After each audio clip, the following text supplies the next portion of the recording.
El día de hoy me toca a mí presentar el mensaje. No vamos a hablar de Apocalipsis, vamos a hacer una pausa porque el día de hoy tenemos un mensaje especial y le agradezco al Señor que me haya permitido preparar este mensaje porque resulta preciso y adecuado el hacerlo en esta temporada en la que nos encontramos, pero ahorita vamos a ir con eso.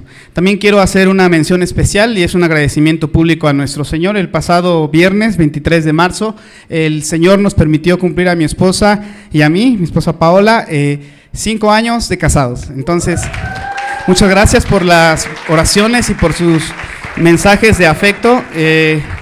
Han sido 5 años de pleno gozo y plena vida cristiana. Por supuesto que se traducen en pruebas, se traducen en tribulación, por supuesto, en enfermedad, se traducen también en 5 años de conocimiento de la palabra a través del matrimonio, pero estamos seguros de que cuando decidimos casarnos, pusimos nuestros ojos en Jesús, como dice el autor de Hebreos. Pusimos nuestros ojos en Jesús, hermano. Y mira, a pesar de que siempre hay distracciones y siempre las habrá en la vida cristiana, hemos tratado de mantener ahí la mirada. ¿Por qué? Porque esa es nuestra guía a lo que es la verdadera felicidad, el glorificar a Dios, el gozar de nuestro Señor, y cueste lo que cueste. Así que gracias a los que nos han acompañado durante estos 5 años, a los que están casados por más tiempo, pues siempre les reconocemos y deseamos que pues también seguir el ejemplo. A los que vienen atrás de nosotros, les animamos a que perseveren en el Señor, y a los que todavía no dan el paso y van a darlo en algún momento, pues les animamos a que ya no se tarden, porque pues no saben de lo que se pierden, la bendición. Así que, muy bien. Ahora sí, hermanos, prometí yo no tardarme, este mensaje ya lo di en San Lorenzo, y prometí yo no tardarme mucho, porque pues allá los hermanos la sufrieron. Siempre ellos tienen la desventaja de que les toca el primer ensayo de este mensaje, el mensaje, y entonces pues les toca larga. Ya cuando lo doy, mira, ¿sabes qué? Ya nos agarramos más suavecitos, porque cuando llego aquí ya dije, ya esto ya no lo voy a decir, esto me faltó, y ustedes son beneficiados, hermanos. Así que, pobres los hermanos de San Lorenzo. Muy bien, más tarde oraremos por nuestro pastor, que Dios le traiga con bien, y mientras tanto, preparen sus Biblias, porque el día de hoy, hermanos, tengo un mensaje especial para ustedes. Y debo comenzar con lo siguiente. La Iglesia de Cristo, el día de hoy, en sus diferentes formas, con los diferentes tipos de hermanos, que son nuestros hermanos, inician o dan inicio a la conmemoración de lo que indebidamente se le llama, ¿cómo se le llama a lo que empieza el día de hoy? Semana Santa, indebidamente. Ya lo vamos a ver después por qué. Deberíamos llamarle la semana de crucifixión, la semana de pasión. Y agradezco al Señor que me haya tocado predicar este día, porque es un gozo presentar este mensaje, pero a la vez representa todo un reto, porque aunque este tema no es ajeno a muchos de ustedes, sino es que más bien no es ajeno a nadie, pues el conocimiento que tenemos de él, de los acontecimientos, no estoy diciendo que todos, pero en su mayoría, en el conocimiento general, el conocimiento de los acontecimientos que marcan la última semana de Jesús, antes de ser crucificado y de su resurrección gloriosa, pues muchos los conocimos de las películas, de las representaciones, de la religión tradicional en la que estuvimos. Y vaya que el peligro de eso es que en su mayoría, si bien siguen más o menos fielmente, siguen más o menos lo que narra la Biblia acerca de lo que pasó en esa semana, en ninguna de las películas, en ninguna de las mensajes o enseñanzas de la religión tradicional te vas a encontrar con el propósito de todo lo que hizo Jesús durante esa semana. Y eso para nosotros es imposible, y yo diría es inconcebible. Porque nosotros nos llamamos cristianos, y reflexionaba yo sobre esto en la mañana cuando íbamos allá a San Lorenzo, porque en el camino veíamos, ustedes saben que la iglesia en San Lorenzo es una colonia en la que hay muchas fiestas de la religión tradicional. Y entonces veíamos en las puertas, ya desde hoy, colocadas estas palmas, muy bien, y otras cadenas que están hechas con papel crepé, con color blanco y color púrpura, como veo por allá, algún color púrpura. Exactamente. Porque están preparándose para el acontecimiento magno, y es correcto que le tengan esa estima, de la crucifixión de Jesús. No vamos en este momento a juzgar si lo hacen correctamente. Ya dijimos que seguramente que no lo entienden, a pesar de que lo conmemoran. Pero muchas veces los cristianos, es algo que hemos notado, nos quedamos solamente con esto, y es Semana Santa. Y desde ahí estamos en un error, porque no se llama Semana Santa. Ahorita lo vamos a ver. Hay películas, hay vacaciones, por supuesto, es lo que sabemos de Semana Santa. Hay vacaciones, hay películas. El sábado seguramente tú vas a ver en el canal 5 Ben-Hur. Todos los años la pasan. Dura como 6 horas la película. Bueno, sí es larga, pero dura como 6 o 7 horas. Y bueno, pues es la costumbre estarla viendo ahí con unas palomitas y comercial tras comercial. O te quedas con o simplemente lo que conoces es esta representación artística, dramática, en un lugar conocido en nuestra ciudad, para los que nos están escuchando en todo el mundo, al oriente de la ciudad, en una colonia o en una región que se llama Iztapalapa, en el famoso cerro de la Estrella. Por eso decían que era de Iztapalapa para el mundo. ¿Qué representan ahí? La pasión de Cristo, exactamente. Antes solamente, los que son de por allá me van a aclarar. Era solamente la crucifixión, ¿verdad? Antes. Dice, hermano, yo no sé, pero me inscribí antes cuando era de la otra para ser Cristo. No, antes solamente era la crucifixión, pero fíjate que después le fueron aumentando. Después ya celebraron desde el jueves. Y después ya hicieron la resurrección, entonces ahora sí ya es todo una escena. Es algo, me decían los hermanos allá de San Lorenzo, comentando un poquito, que es algo hasta vergonzoso, porque lejos de ser un espectáculo realmente artístico, se convierte en un circo. Y a veces es lo que conocemos acerca de esta semana. Y algunas otras fuentes que ustedes seguramente tendrán, o de las que han escuchado acerca de los acontecimientos que pasaron en esta última semana. Decía yo que es imprescindible, hermanos, es necesario, es imperdonable que no conozcamos los hechos precisos que precedieron a la muerte del Señor Jesús y a su resurrección. Porque se trata del punto climático del ministerio de Jesús en la tierra. Se trata del punto más alto de lo que es y dicen los teólogos, del drama cósmico de la redención. Se trata del momento más importante, del cumplimiento de Jesús, del propósito de que Jesús se encarnara. Y cuando no lo conocemos, o lo conocemos a medias, hermanos, entonces estamos fallando ante nuestro Señor. Porque es necesario que la iglesia de Cristo, y hablo de la iglesia somos todos, cumpla una labor de la predicación y de el llevar el evangelio a todos lugares. Pero la iglesia tiene que ser una iglesia instruida. Tiene que ser una iglesia que su doctrina esté bien fundamentada, y repito, con iglesia me refiero a todos y cada uno de los que estamos aquí. Tiene que ser una iglesia que tenga el conocimiento de la Biblia pleno. Un conocimiento que no admita falla, un conocimiento que no permita que un cristiano siga pensando que un pollino es un ave grandota. Hoy vamos a ver lo del pollino. Te voy a ver, Pipito, la del pollino.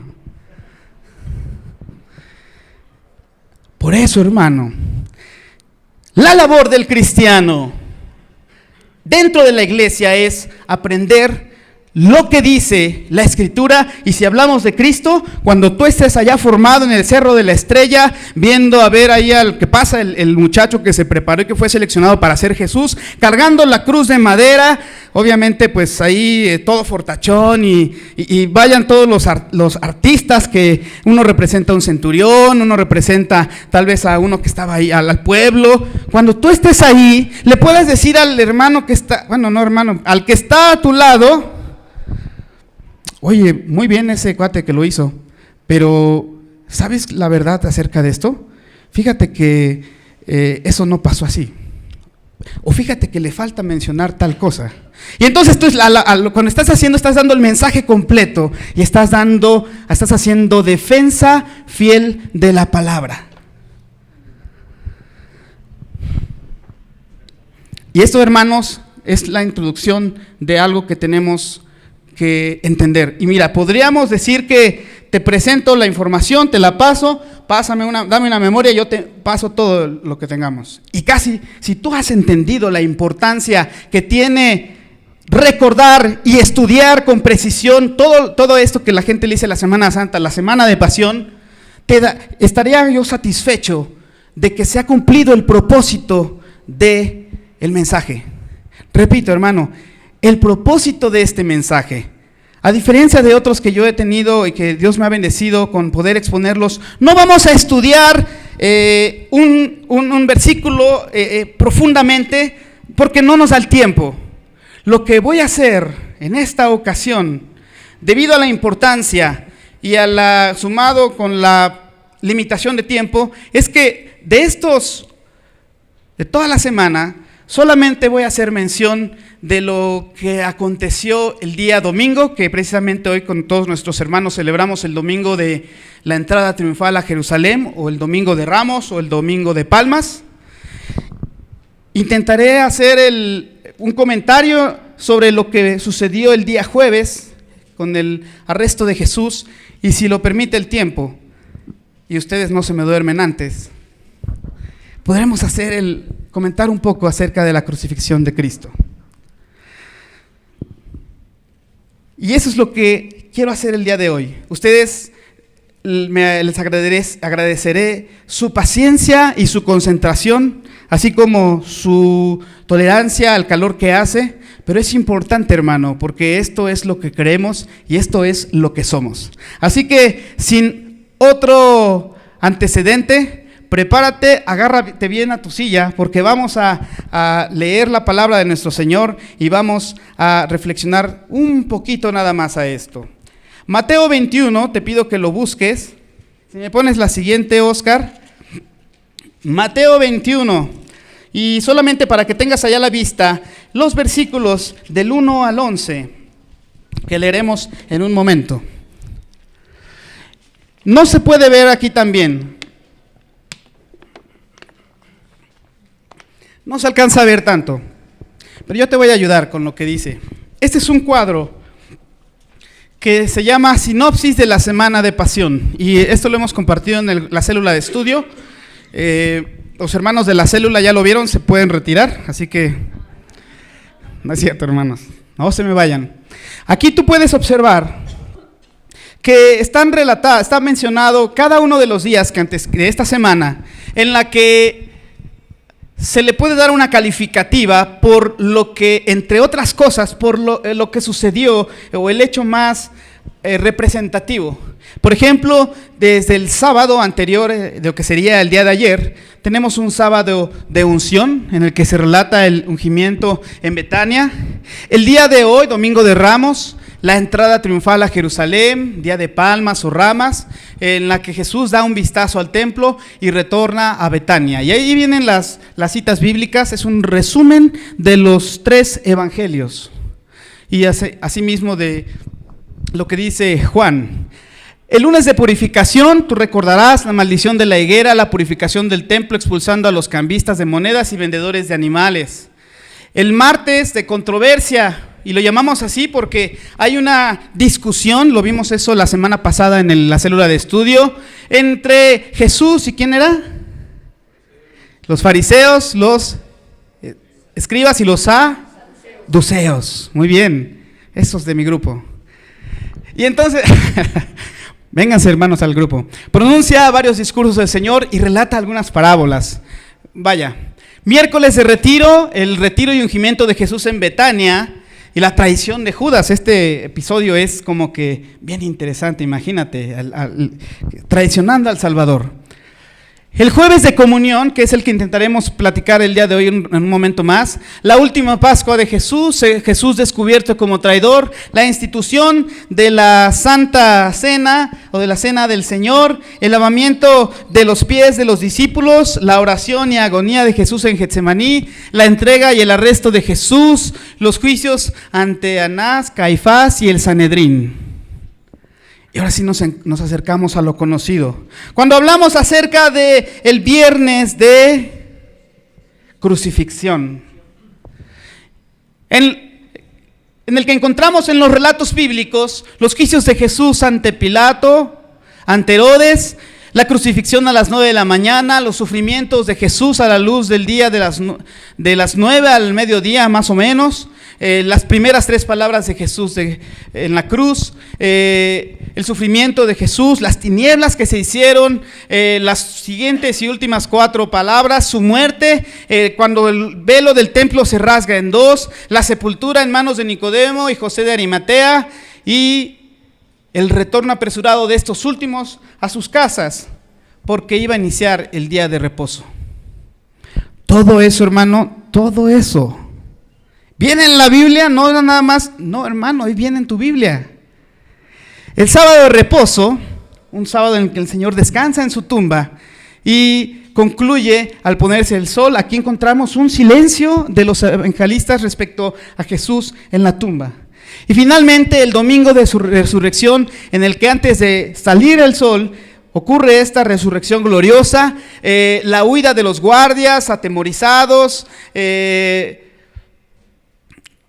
quienes le cuentan a la resurrección de Jesús a las autoridades y les ofrecieron dinero para callarlos, las mujeres que venían a ungir a Jesús, pero pues ya no lo encontraron. Y se les aparece el Señor y finalmente María Magdalena, a quien se le aparece nuestro Señor y le encomienda que les avise a los discípulos. Y por la noche la aparición que se hace nuestro Señor Jesús a sus discípulos. Y hermano, yo quisiera que pudiéramos ver todas estas, pero no se puede porque no me dan permiso y en segunda porque no podríamos. Tendríamos, y si Dios lo permite algún día va a ser así, durante esta semana hacer servicios diarios para que podamos reflexionar acerca de esto. Siempre el Señor nos va a enseñar algo nuevo. Pero como no podemos, solamente abordaremos algo el día de hoy. Para que tú te surja la inquietud de buscar y enterarte qué sucedió cada día. Acuérdate, no son relatos aislados. Tienen el propósito de preparar al Salvador, de preparar a su sacrificio y su resurrección. Dejaremos el lugar para que la próxima semana, que es domingo de resurrección, pues nuestro hermano pastor nos hable acerca de esto. Muy bien.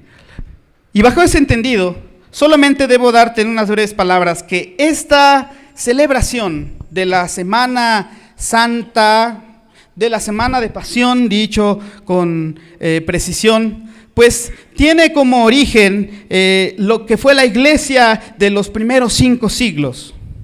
Se enfatizaba poco la semana antes de la muerte de Jesús.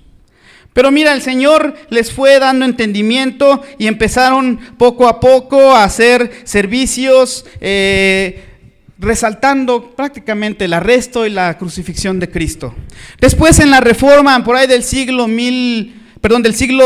XVI, 1500 y pico, en un ánimo al separarse la iglesia y de la iglesia protestante de la cual nosotros somos producto, también. Al separarse, pues hay un rechazo a todas las prácticas de la iglesia tradicional, la iglesia católica. Y este rechazo lo que llevó a decir a los reformadores, ¿sabes qué? Solamente vamos a celebrar la resurrección, no vamos a caer en idolatría. Esto ha cambiado. Y en una reflexión, si yo me acercara con alguno de ustedes y le dijera, oye, hermano Jorge, ¿en su iglesia ustedes celebran o conmemoran la Semana Santa? ¿No te has acercado ninguno de tus amigos así? ¿Sí o no?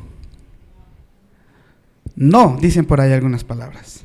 Yo debo decirles sí. Claro que sí. ¿Pero por qué? Pues porque viene en el libro que creemos. Oye, pero eso no lo hacen los católicos. Por supuesto lo hacen, pero no lo entienden. Bueno, habrá quien trata de entenderlo. No lo entienden. Oye, pero lo de la representación, entonces está mal. La representación es un intento de presentar tal vez el evangelio por parte de los católicos romanos. Pero no lo entienden, porque ese no es el propósito del evangelio. Oye, pero no tengo que guardarme la cuaresma y entonces no debo comer carne durante ese tiempo y el miércoles de ceniza. No, porque no, la salvación no es por obras, la salvación es por gracia.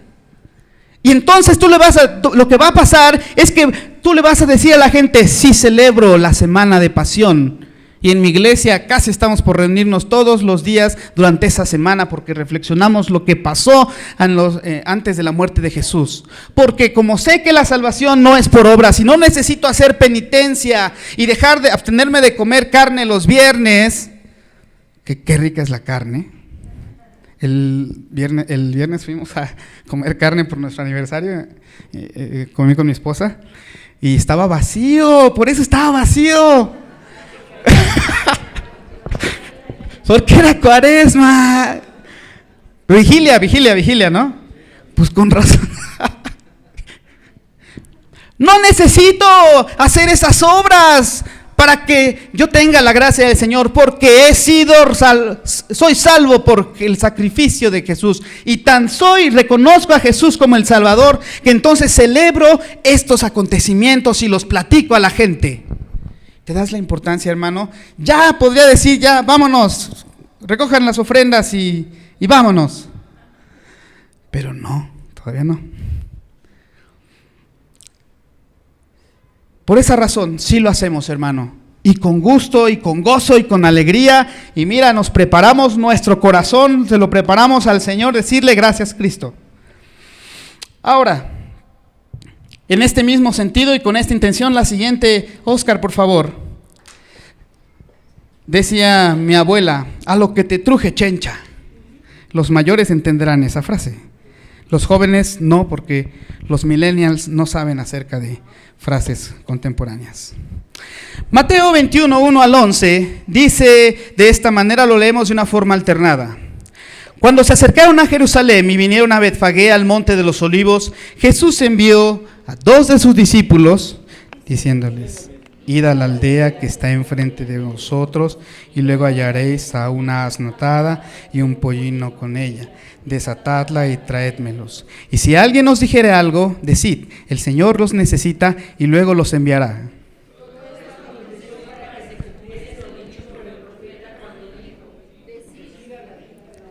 Decida la hija de Sión, he aquí tu rey viene a ti, manso y sentado sobre una asna, sobre un pollino, hijo de animal de carga. Y trajeron el asna y el pollino, y pusieron sobre ellos sus mantos, y él se sentó encima.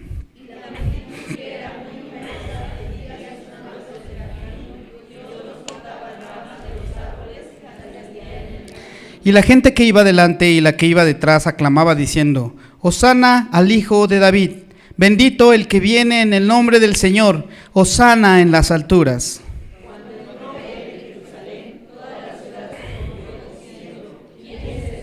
Y la gente decía, este es Jesús, el profeta de Nazaret de Galilea. Señor Jesús, Padre eterno, gracias Padre porque nos encontramos reunidos listos para seguir escuchando tu palabra. Perdona nuestros pecados, Padre. Gracias porque en ti tenemos la remisión de los mismos y ahora, Señor, disfrutamos del gozo de la vida eterna. Permite que los oídos de tu pueblo sean abiertos, Señor, para que reciban la enseñanza de tu palabra. Perdona también, Señor, si hemos sido indiferentes con esto. Te pedimos que quites toda distracción, que quites distracción del calor, de tal vez las situaciones de la vida, y que podamos, Señor, con este mensaje recibir aliento en cuanto a la esperanza que fue cumplida, al plan perfecto que no pudo ser vencido por el enemigo, para que se viniese tu reino y viniese a esta tierra tu reino en Jesús. Oramos en su nombre, amén. El evangelista Mateo presenta a Jesús el Mesías o el Cristo como Rey de los judíos. En esa calidad relata en el pasaje que hemos leído la entrada de Jesús a Jerusalén como un rey, cumpliendo la profecía de Zacarías que encontramos en el capítulo 9, versículo 9, y que yo te voy a leer para que sepas de qué se trata. Dice el profeta Zacarías: alégrate mucho, hija de Sión, da voces de júbilo, hija de Jerusalén. He aquí tu rey vendrá a ti, justo y salvador, humilde y cabalgando sobre un asno, sobre un pollino, hijo de asna. La entrada del Mesías a la capital provoca un enorme entusiasmo popular, pero la naturaleza pacífica pero firme de este Mesías se muestra en este hecho de montar un pollino. ¿Qué es un pollino? En palabras sencillas, un burrito que no ha sido montado. Me recuerda la canción esta de "Con mi burrito sabanero voy camino de ver", y salían las imágenes, era imagínate, un animal tan noble y tan sencillito. La Nueva Versión Internacional habla acerca de esto, de una burra y su burrito. El texto dice que descendieron por el monte de los olivos, ya que era el lugar en el que los judíos esperaban que apareciera el Mesías. Fue en Betfagé que tomaron al pollino y a la asna. Betfagé está probablemente situada hacia el este de Jerusalén. Y desde allí se dirigieron hacia Jerusalén para descender al arroyo de Cedrón y subir a la puerta del muro en la ciudad para entrar al templo. Dice la palabra del Señor que el pollino o el burrito fue traído junto con su madre para evitar que se sintiera incómodo al ser montado por primera vez por Jesús. Imagínate la escena, si tú vas en la carretera, seguramente en una carretera federal, vas ahí y te encuentras de repente a la asna y a su burrito chiquito allá al lado, siguiendo a su mamá. ¡Qué ternura! Los discípulos, dice la palabra, tendieron su manto sobre el pollino y Jesús se sentó encima, en tanto que los reyes asirios, babilonios, griegos y romanos cabalgaban al contrario. Ellos cabalgaban sobre caballos. El Mesías, Jesús, lo hizo sobre un burrito. Y fíjate qué demostración de humildad. Estas ramas que la gente presentaba era una señal de bienvenida real. Hosana significa literalmente salva ahora. Pero había llegado a ser un grito de alabanza. Bendito el que viene en el nombre del Señor, es lo que decía la gente, remembrando lo que menciona el Salmo 118, 26. Bendito el que viene en el nombre del Señor. Esto era parte del Jalel. Los salmos 113 al 118 eran cantados en la fiesta de los tabernáculos, en la fiesta de la dedicación, así como en la Pascua. La bendición del salmo era sobre todos los peregrinos que venían a la fiesta. Imagínate, esto era así como, imagínate tenemos un ejemplo cercano, el 12 de diciembre. ¿Alguien ha ido o fue en su vida pasada a la villa? Sí, les tocó. ¿Cómo estaba ahí? Mira, pero súper lleno, ¿no? No podías ni pasar. Pues eso era la fiesta, así era la fiesta en Jerusalén. Es especialmente esto: bendito el que viene en el nombre del Señor, para el Hijo de David, para Jesús que venía como peregrino para entrar en su reino. Las multitudes galileas lo aclamaron como el profeta local. Pero el simbolismo total de esta ocasión lo señala como el Mesías. Y como lo vimos en Zacarías, señala su dominio de paz mundial. Podríamos decir muchas cosas más sobre esta escena. No podemos. Pero sí debo mencionarte que Dios estaba propiciando los hechos, estaba propiciando las condiciones para que dos cosas. Los principales y sacerdotes de ese entonces les diera más coraje y urdieran el plan macabro, malvado de aprender a nuestro Señor y matarlo. Eso no escapa a la voluntad de nuestro Dios. Él propició que se hicieran así las cosas para que Cristo fuera, mira, más coraje les dio. Cuando terminas de leer todo el pasaje vas a encontrar cómo les rechinaban los dientes a sus enemigos, a los enemigos del Mesías. Que la gente le estuviera diciendo, bendito el que viene en el nombre del Señor. Pero eso es permitido por Dios. Pero también con esta escena en la que el Señor Jesús cumple lo que dice el profeta Zacarías, nos permite ver el carácter de este rey que viene. Y si hiciéramos un análisis muy rápido, exprés de lo que dice el versículo 5, cuando menciona, decid a la hija de Sión. ¿A quién le tiene que decir? A la hija de Sión. ¿Quién es la hija de Sión? Jerusalén. Pero no se refiere a Jerusalén, el lugar físico. Si leyésemos leyendo Efesios y Gálatas lo comprendemos. No se refiere a Jerusalén, el lugar físico. Se refiere a Jerusalén, a la nueva Jerusalén. ¿Y quién es la nueva Jerusalén? Es la iglesia. Hermano, cuando analizando este pasaje, este solo versículo, le está diciendo el Señor, dile a la iglesia,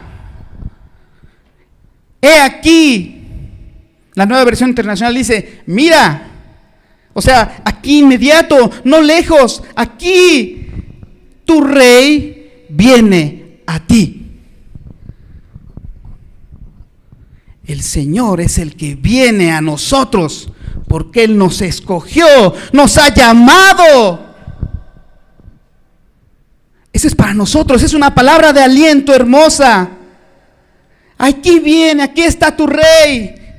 ¿Cómo es ese rey? Como lo esperaban los judíos, un revolucionario, uno que dijera, bueno, no voy a hacer la mención porque estamos en campañas, en época de elecciones. Uno que dijera como los que dicen ahora, no, aquí está manso y sentado sobre una asna, sobre un burrito. Es un rey que viene a reconciliar al hombre con Dios. Es un rey que viene a traer la paz en la enemistad que puso el pecado en Adán. Ese es el rey que viene, ese es el rey que vino, que llegó ahí con Jesús. Es el rey por el cual nosotros gozamos del reino de Dios, del gobierno de Dios en nuestros corazones.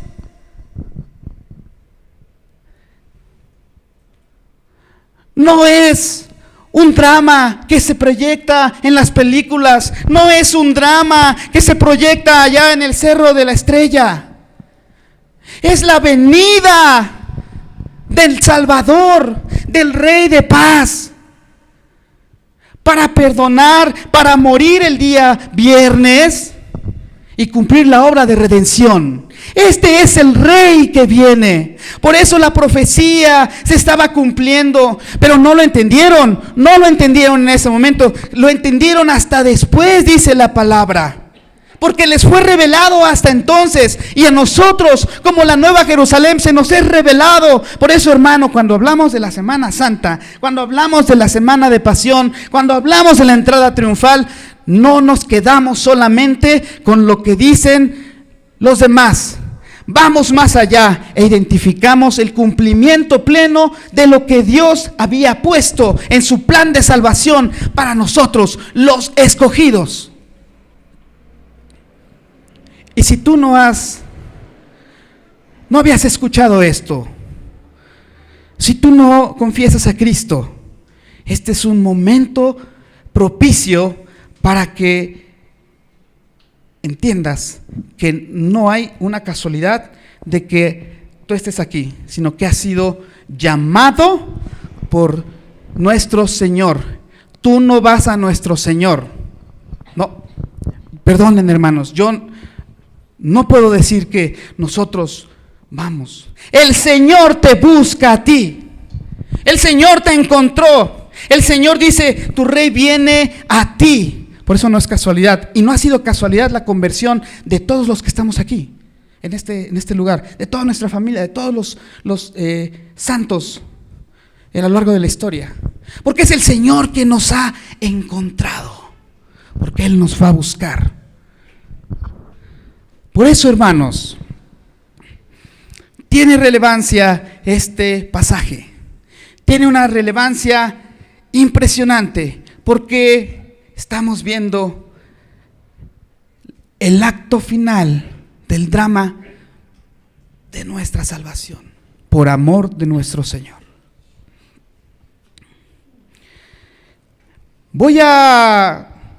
Con el fin de poder aprovechar el tiempo, veamos ahora solamente la última, Oscar, por favor.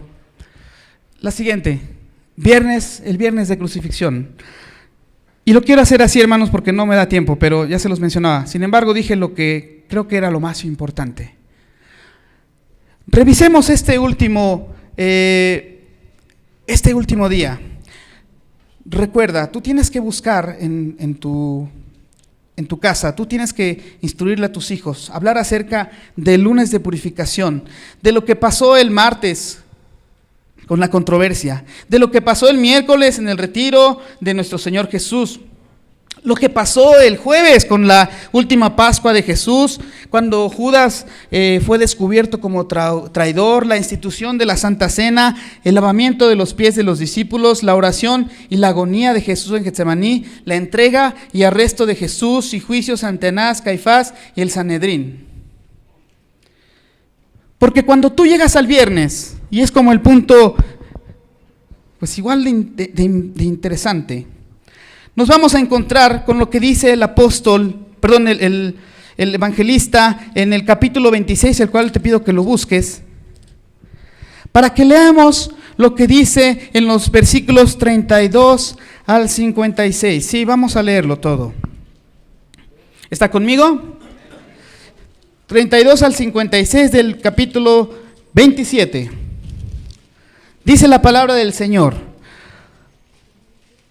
Cuando salían, hallaron a un hombre de Cirene que se llamaba Simón. A este obligaron a que llevase la cruz.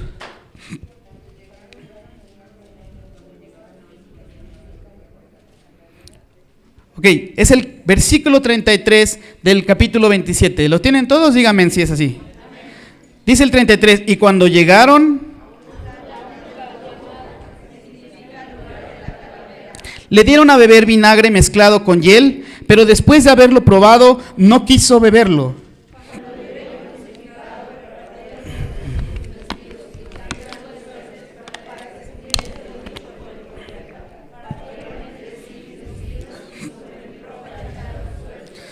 Y sentados le guardaban allí.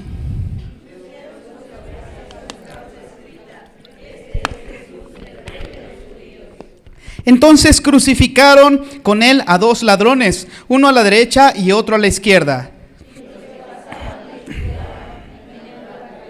Y diciendo, tú que derribas el templo y en 3 días lo reedificas, sálvate a ti mismo si eres hijo de Dios, desciende de la cruz.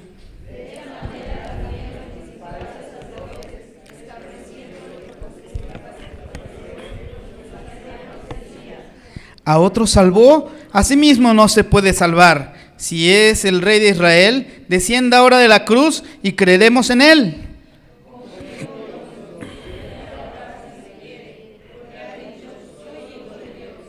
Lo mismo le injuriaban también los ladrones que estaban crucificados con él.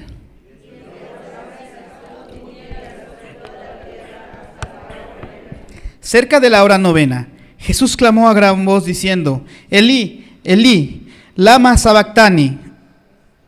Esto es: Dios mío, ¿por qué me has desamparado?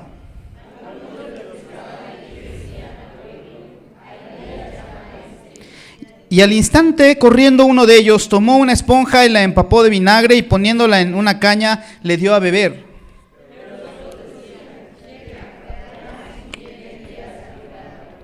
Mas Jesús, habiendo otra vez clamado a gran voz, entregó el espíritu.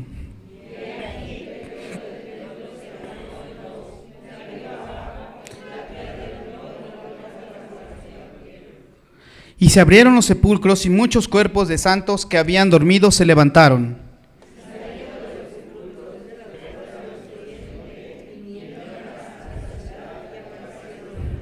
El centurión y los que estaban con él guardando a Jesús, visto el terremoto y las cosas que habían sido hechas, temieron en gran manera y dijeron: verdaderamente, este era Hijo de Dios.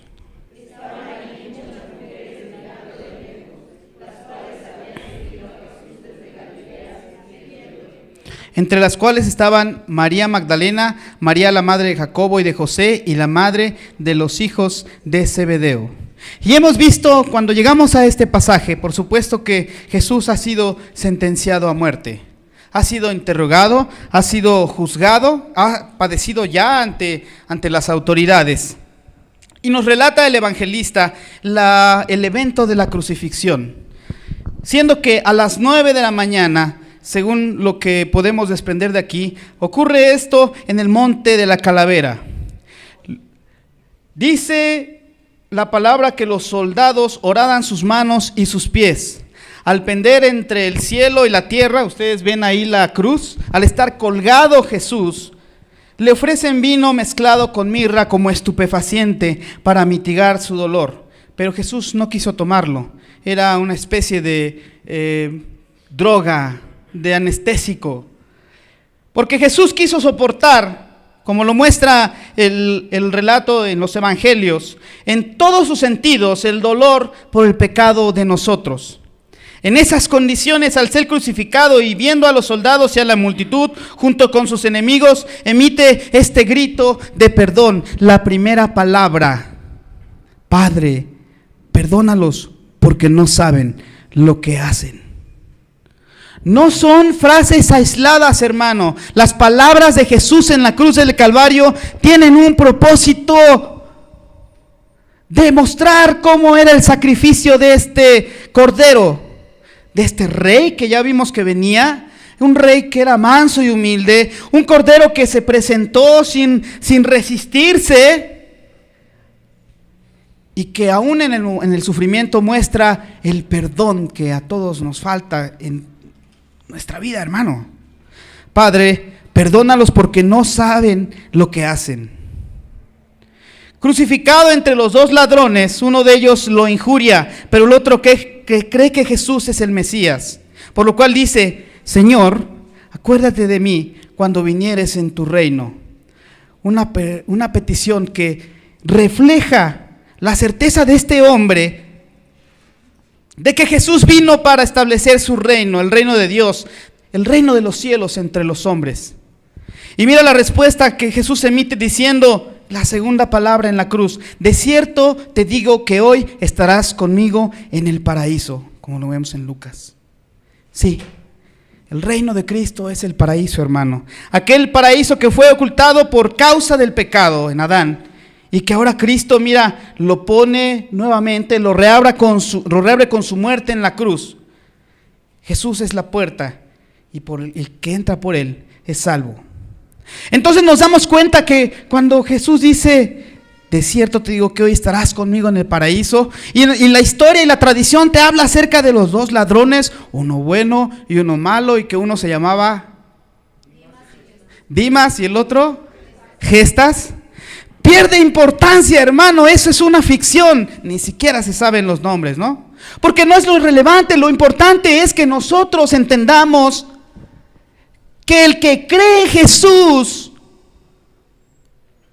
y lo confiesa como su Salvador, mira, de cierto te digo que hoy estarás conmigo en el paraíso. El que cree en Jesús no va a morir. El que cree en Jesús va a levantarse del sepulcro y va a vivir por la eternidad con Cristo. El que cree en Jesús empieza a experimentar la vida eterna desde el momento en que lo confiesa como su Salvador. Y eso es lo importante. Por eso, hermano, tienes que conocer la palabra. Por eso es necesario conocer la verdad. Porque mira, la verdad nos libera, nos liberta de las cadenas de esclavitud y de la ignorancia que prevalece entre aquellos que no conocen a Cristo. Y dice la palabra que al acercarse al mediodía, Jesús ve a su madre llorando al pie de la cruz y junto a ella ve a Juan, su discípulo amado, y sabiendo que su tiempo de vivir ya estaba llegando a su fin y su papel de mediador y de sacrificio se estaba cumpliendo, le dijo a su madre: he ahí a tu hijo. Y entonces interrumpe la relación con la madre y ahora el hombre que está ahí colgado en la cruz no es más que está ahí colgado en la cruz, no es más el hijo de María, sino el hijo de la ira de Dios. Jesús ahora sí es el reo de muerte, pero también a María no la deja sola. Ve lo que dice después cuando menciona a su discípulo: he ahí a tu madre. Y desde esa hora el discípulo la recibió consigo. Esta es la tercera palabra de Jesús, el amor que perpetúa hacia su madre al darle a Juan como su hijo. Y estas primeras tres palabras, casi terminando el comentario de este pasaje y terminando lo que hablaremos hoy, nos dejan ver que fueron de misericordia y bondad hacia los hombres. Ahora sus palabras, las siguientes cuatro, se referirán al Padre y a su obra. Dice la palabra que desde las 12 hasta las 3 de la tarde hubo tinieblas. Y en estas tinieblas Jesús emite la cuarta palabra: Dios mío, ¿por qué me has desamparado? El castigo del pecado, hermano, sobre Jesús es tan intenso que al pagarlo con el abandono de Dios, sufre los tormentos de la condenación de la muerte eterna. Es algo que nos correspondía a nosotros. Todo el maltrato que Jesús había sufrido produce una sed intensa, por lo cual exclama la quinta palabra: tengo sed. Una sed del cuerpo, sed de su ser, sed de su alma, de su espíritu, de su corazón. El Hijo de Dios estaba sufriendo esta ansiedad de ser el sustituto del pecado del hombre, pero nada puede mitigar la ansiedad de esta paga del pecado. Jesús era humano, Jesús era hombre, en eso consiste el estado de humillación, y estaba cumpliendo el propósito. Y esta es una manifestación de que como nosotros, en una actitud humana, yo en este momento tengo sed, hermanos, de tanto hablar, estaba manifestando este estado de humillación para poder convertirse en la paga del pecado. La vida humana de Jesús estaba por terminar y con ella todos los dolores del castigo por el pecado del hombre, y que Jesús soportó hasta la última consecuencia. Por eso una vez que probó el vinagre, exclamó: consumado es.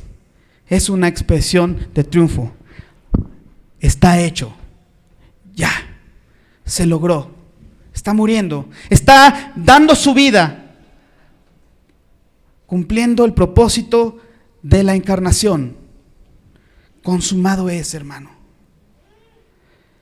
Y finalmente dice el Salvador: Padre, en tus manos encomiendo mi espíritu.